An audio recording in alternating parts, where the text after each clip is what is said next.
In this video, we're talking all about what it costs to buy a home. And we're not just talking purchase price, we're going to talk about all the upfront costs, all the back end costs, and all the ongoing costs. So stay tuned.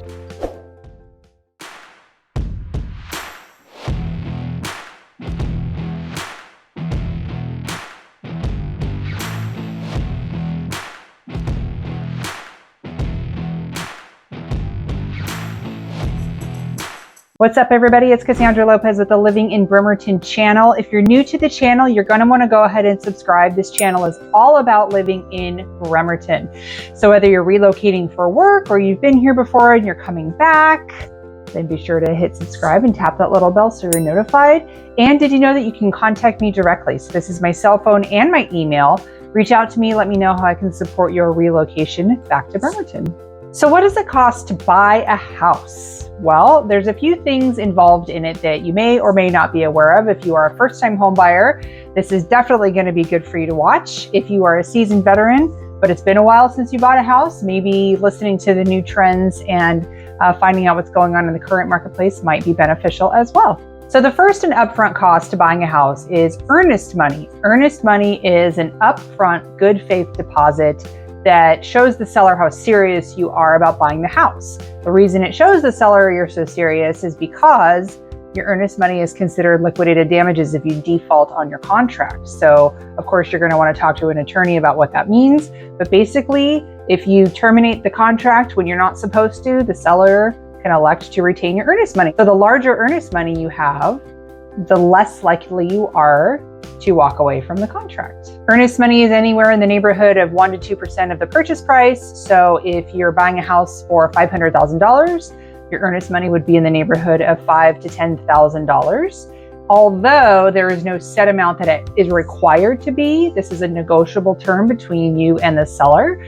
That amount is industry standard right now, about 1% to 2%. Your earnest money does have to be good funds, so it has to come in the form of a wire or a check, so it can't be put on a credit card or anything like that. Your earnest money is also held in escrow as a credit towards closing costs. So the larger your earnest money deposit, the less money you're going to have to pay at the back end for closing costs, because it all gets applied to any cash to close at closing. All right, once you're under contract, now we have a few different items that might cost you money right up front. So namely the home inspection.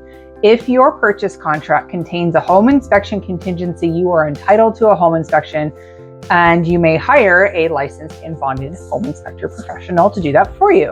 So those are in the neighborhood of $500, and it varies from house to house. So like if the house you're buying is like larger than 3,000 square feet, or if it has like a detached garage with an apartment or like a barn or something like that, that you also want inspected, those are going to be extra fees.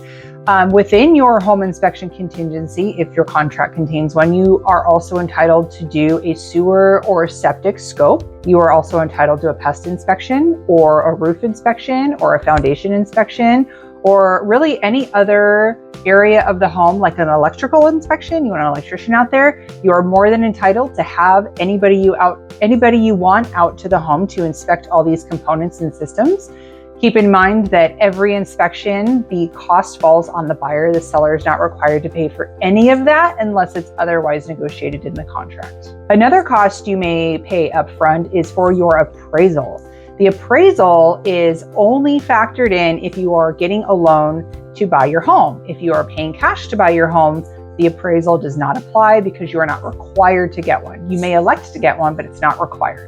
If you are borrowing money from a lender, from a bank to get your loan, to get a mortgage to buy your house, they will 99.9% of the time require an appraisal. So an appraisal is going to do two things. It's going to make sure the home is valued for what you're borrowing, and it's also going to make sure that there's no safety, structural, or health concerns that need to be addressed prior to funding and closing. The appraisal is somewhere in the neighborhood of $1,000, give or take, depending on the area, the home, the particular appraiser, and what they charge. And sometimes the lender will take payment for that up front. and other times it's wrapped into your closing costs. So when you are in the process of getting your pre-approval before you get under contract with a home, that's a good question to ask your mortgage professional is, when do I pay for the appraisal? Here's a common thing that we're seeing in offers these days, because buyers are having to be so competitive with their offers, is called additional down payment in case of a low appraisal. So what does that mean? It means that, say you're putting 20% down on a $500,000 house. So that's a $100,000 down payment that you're doing.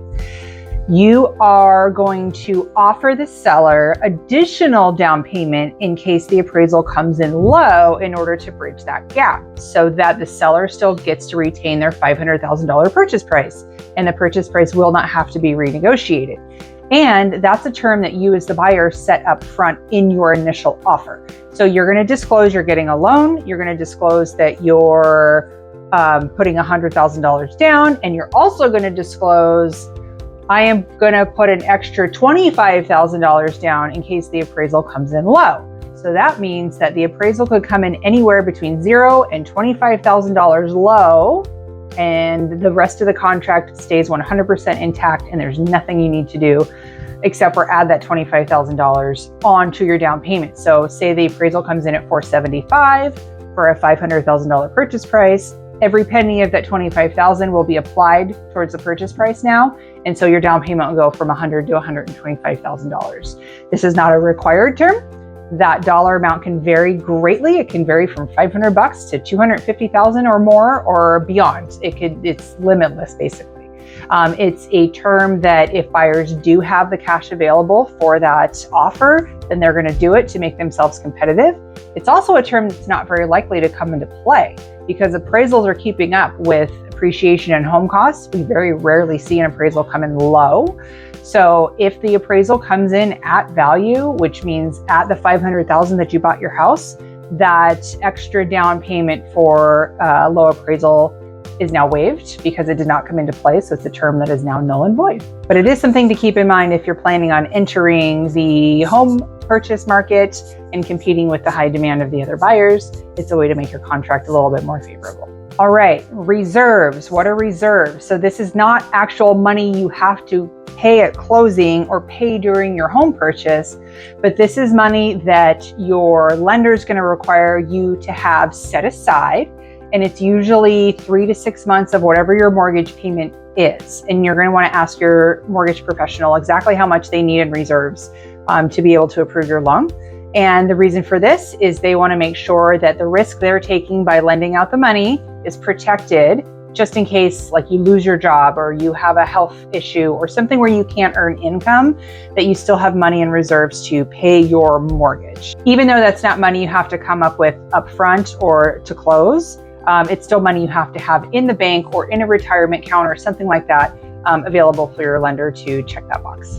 All right. A home warranty. What is a home warranty? So a home warranty is a monthly or yearly subscription with a home warranty company. We have several in this area who serve our home buyers.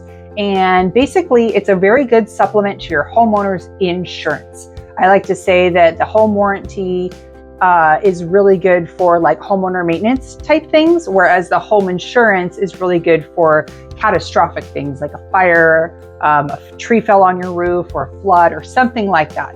So that's kind of the really elementary difference between the two. Home warranty is very, very inexpensive. It's anywhere from like around $400 to around $800 for a year. So it's definitely in the ballpark as your homeowner's insurance premium, maybe a little less. And you can renew it every year. You can choose to let it expire once the year is up. But they come in different tiers. And so, the lowest package will offer these items, and then the middle package will offer all those items plus some, and so on. There's add-ons for air conditioning. There's add-ons for a swimming pool. There's add-ons for like if you have a septic system, stuff like that. I always opt for a home warranty when I buy my properties, and I always recommend them to my buyers as well. It's really affordable, and it pays for itself the first time you use it. For example, one of my rental properties, I had a home warranty on it, and the sewer line from the home to the sewer main collapsed, and the portion of the municipalities that are on your property are the homeowner's responsibility. So I was able to file a claim against my home warranty, and they paid for every dime of that project. All I had to do is pay like a $75 service fee, and that's it. So you see what I mean when you pay $400 or $500 for a warranty, and then it covers something like that. It pays for itself the very first time you use it. And so I always have them in all of my properties. All right, now we're to closing. How much does it cost to close? Let's talk about closing costs. So closing costs are around the neighborhood of 2.5% to 3% of the purchase price, whatever the purchase price of your home is. Closing costs include your loan fees. So anything it costs to get your loan, like your origination fee, any prepaids, any prorated property taxes, or homeowner's insurance. It also includes the appraisal if your appraisal is wrapped into your closing costs and not paid up front. As I mentioned in the beginning, your earnest money covers any cash to close, so it's applied as a credit. So say you deposited 3% of the purchase price as your earnest money deposit, and your closing costs were 3% of the purchase price as well. Well, now 100% of your earnest money will be delivered and covered, covering your closing costs, so that way you don't have to come in with any extra money at closing to cover your closing costs. This is especially beneficial if you're doing a zero down product like a VA loan or USDA loan, because if the earnest money exceeds the closing costs, then you actually get a refund check for the difference. So that's kind of cool. And finally, we're going to talk about the down payment. How much is your down payment? Well, that depends on what you committed to in your offer. So as I just mentioned, if you are a veteran, active duty, or have a eligibility to use the VA loan product, that is a zero down. You are not required to do a down payment. However, you can do a down payment. You're totally allowed to, you're just not required to. The USDA loan is another zero down loan product. Those are geographically restrictive, so you can only use them in certain geographic areas. So if that's something that might work out for you, talk to your lender and see, where they may be able to fund on those, and also the costs associated with them, because every loan product has different costs and different requirements associated with them.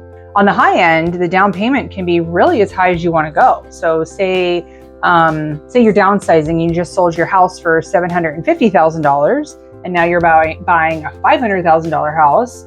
So you have a very good amount of equity likely that you just earned from the sale of your home that you can dump into your new purchase. So say you have $400,000 you want to put into this $500,000 purchase, and you only want to take out a $100,000 loan, you're 100% allowed to do that. As long as you disclose those terms up front and you commit to that, your down payment can be $400,000. So really there's no limit to how large your down payment can be. And for certain loan programs, there's no limit to how low it can be. Usually we see somewhere in the range of 3 to 20% is kind of the typical, and that's of the purchase price. And that all gets factored into what's called your cash to close. So your down payment and your closing costs are all rolled into one lump sum. And then your earnest money is applied to that as a credit. And so anything left over is called your cash to close. And you show up at your signing for your closing documents with either a cashier's check, or they'll give you wire instructions so you can wire the funds to escrow to close. And then from there, escrow distributes all of the money that comes in to the places it's supposed to go out, like to pay off seller utilities, or to pay off seller's brokerage fees, or to pay off seller's mortgage, and then the balance goes to the seller. So as you can see, depending on your particular circumstances, market conditions, interest rate, the time of the year and the time of the month that you're buying your home, your cash to close, your cost to buy a house can vary greatly. So once you are ready to start the home buying process, it's really good to just talk with a mortgage professional and see what your loan's going to cost you, and then talk with a real estate broker who you know, like, and trust, who can kind of walk you through all the details and see what you can expect to pay up front, during, and after the closing. Some ongoing costs after you close now are going to be like your mortgage. So if you put 20% or less down, or I should say, if you put less than 20% down, then your mortgage payment is going to be called your PITI payment, PITI, principal, interest, taxes, and insurance. So all of that's going to be in one lump sum, and you just pay that monthly as you go. And then whoever services your loan pays your property taxes twice a year for you, and they pay your homeowner's insurance once a year for you, so that you never have to worry about paying those and you're never late or delinquent on those. If you put down 20% or more, you can elect to have that all in one payment, or it can just be principal and interest, and then you pay your own taxes and your own insurance outside your mortgage separately on your own. And then if you want to re-up your home warranty after a year, you know, that's another cost. And then of course the regular homeowner maintenance type stuff, like getting your roof cleaned, doing some landscaping, maybe do a paint job, maybe add some flooring, you know, stuff like there that you wouldn't normally do as a renter. But now that you're a homeowner, you have the creative liberty to make your home however you like it. So if you like this video, give me a thumbs up. Tap that little bell so you're notified every time I drop a new video. And don't forget to reach out to me, call, text, email, get a hold of me any way you can so that I can support your relocation. Hope you're having a good one. Bye for now.